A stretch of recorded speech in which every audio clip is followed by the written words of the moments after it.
बिस्मिल्लाहिर्रहमानिर्रहीम। अस्सलाम वालेकुम। आज का मेरा टॉपिक है खतूत नवीसी। आज हम जानेंगे कि ख़त क्या है और ख़त कैसे लिखा जाता है। ख़त के हवाले से 9th और फर्स्ट ईयर के पेपर में, उर्दू के पेपर में हर साल ये एक सवाल आता है। एक उन्वान दिया जाता है और उस उन्वान के तहत एक तलबा व तलबात को ख़त लिखना होता है। ख़त दरअसल अपनी गुफ्तगू को तहरीरी सूरत में लिखने का नाम ख़त है। अपनी बात को, अपने हालात को तहरीरी सूरत में दूसरों को बताना ये ख़त कहलाता है। ख़त को नामा भी कहा जाता है और ख़त को मकतूब भी कहा जाता है, और जिसको ख़त लिखा जाता है उसको मकतूब इलैह कहा जाता है। ख़त लिखने के लिए ये बात ज़हन नशीन रहनी चाहिए कि ख़त हमेशा आसान अंदाज में लिखें और मुख्तसर अंदाज में लिखें, और ख़त को अहले ज़ुबान के रोज़मर्रा बोल चाल के मुताबिक लिखें, ताकि जो ख़त पढ़ने वाला है उसको लुत्फ़ महसूस हो। और आप जो बात कर रहे हैं वो मुख्तसरन लिखें, लंबी चौड़ी बात करने के बजाय, इधर उधर की बातें करने के बजाय जो आपका असल मकसद है उसी पर रहें और आसान अंदाज में और मुख्तसरन अपने मकसद को बयान करें। ख़त को हम 6 हिस्सों में तकसीम कर सकते हैं। ख़त का जो पहला हिस्सा होता है उसको मकाम रवानगी कहा जाता है, यानी आप जिस शेर से आप लिख रहे हैं उस शेर का नाम आपने सबसे ऊपर लिखना होता है। जैसे हमने लिखा है मानसेरा, तो मुकाम के नीचे आपने जो दूसरी चीज़ लिखनी होती है, ख़त का जो दूसरा हिस्सा है वो है तारीख। तारीख को आपने जो दिन है वो आपने अदद में लिखना होता है, जो महीना है उसको आपने लफ्ज़ों में लिखना होता है, जो सन है वो भी आपने अदद में लिखनी होती है। जैसे आप 10 सितंबर 2020 लिख रहे हैं तो आपने जो 10 है उसको आपने लिखना है अदद में, और जो आगे महीना है तो महीने को आपने लफ्ज़ों में लिखना है सितंबर, और आगे जो सन होगी 2020 तो 2020 को भी आपने अदद में लिखेंगे।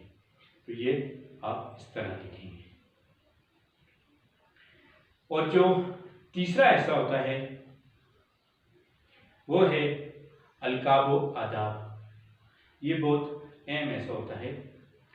अलकाब व आदाब, आप जिसको ख़त लिख रहे हैं आप उसको जिन अल्फाज के साथ पुकारेंगे वो अलकाब व आदाब कहलाते हैं।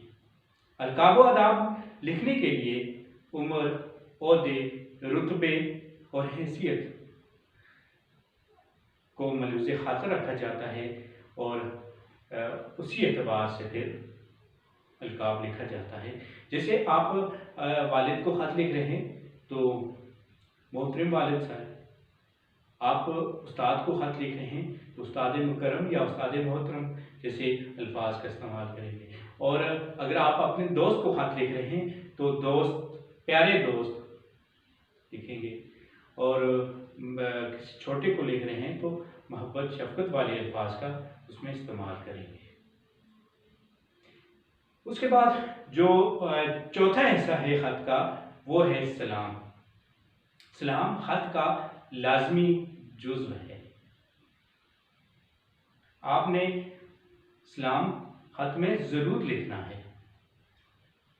जहाँ पे आपने मुकाम तारीख लिखी है उसी के बिल्कुल बराबर आपने नीचे चौथी लाइन में, तीसरे में अलकाब आगे और चौथी लाइन में आपने शुरू में अस्सलाम वालेकुम लिखना है, और उसके आगे आपने अलामत फजाइया डाल देनी है। तो इस तरह आपके ये 4 हिस्से मुकम्मल हो गए। और 5वां हिस्सा आपने लिखना है अस्सलाम वालेकुम। जहाँ लिखा है तो जहाँ से अस्सलाम वालेकुम ख़त्म होता है तो उसके बिल्कुल बराबर लाइन से आपने शुरू करना है। तो 5वां जो हिस्सा है ये बहुत ही अहम हिस्सा है ख़त का। इसमें आपने नफ्से मज़मून लिखना है, आपने जो ख़त लिखने का जो मकसद है वो बयान करना है। तो इसमें आपने जैसे आप अगर दोस्त को उसकी वालदा की ताज़ियत के बारे में लिख रहे हैं तो वो ही आप इसमें वो लिखेंगे, वालदा की तज़ियत के हवाले से बात उसमें करेंगे। और अगर आप अपने छोटे भाई को मुबारकबाद दे रहे हैं तो वो उसमें आप जो मज़मून लिखेंगे तो वो ये आप ज़हन नशीन रहे कि आपने क्या बात करनी है, मुबारकबाद देनी है तो वो आप किस अल्फाज में देंगे। तो यहाँ पे आप अच्छे अल्फाज में लिखें, आसान अल्फाज में लिखें और मुख्तसरन अल्फाज में लिखें, लेकिन ऐसा लिखें कि जो पढ़ने वाला है उसको समझ आ जाए कि आपने क्या लिखा है।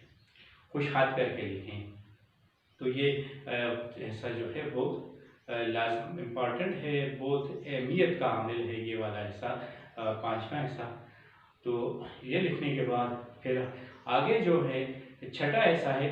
तो आखिरी जो हिस्सा है इख्तितामिया उसको कहते हैं, और इख्तितामिया में आपने दो चीज़ें लिखनी हैं, और ये आपने अपने जो सफ़ा है उसके बाएं जानब बिल्कुल नीचे आपने लिखना है। बाएं जानब एक तो ये लिखना है आप जिसको ख़त लिख रहे हैं उसके साथ आपका ताल्लुक़ रिश्ता क्या है वो ज़ाहिर करना है, और फिर साथ आपने नाम लिखना है। जैसे अपने वालिद को ख़त लिखा है तो आपने लिखना है आपका बेटा, दोस्त को ख़त लिख रहे हैं तो आपने लिखना है आपका दोस्त, या किसी और शख्सियत को लिख रहे हैं तो आपका मुखलिस, तो और साथ नाम लिख रहे हैं। तो इस तरह आपका ये एक ख़त मुकम्मल हो जाता है, और आप इस अंदाज़े तहरीर को आप इस ये जो तरीक़ाकार आपके सामने है इसको अपनाते हुए, इसको मलूज़ ख़ातर रखते हुए आप एक अच्छे और एहसन तरीके से आप ख़त लिख सकते हैं।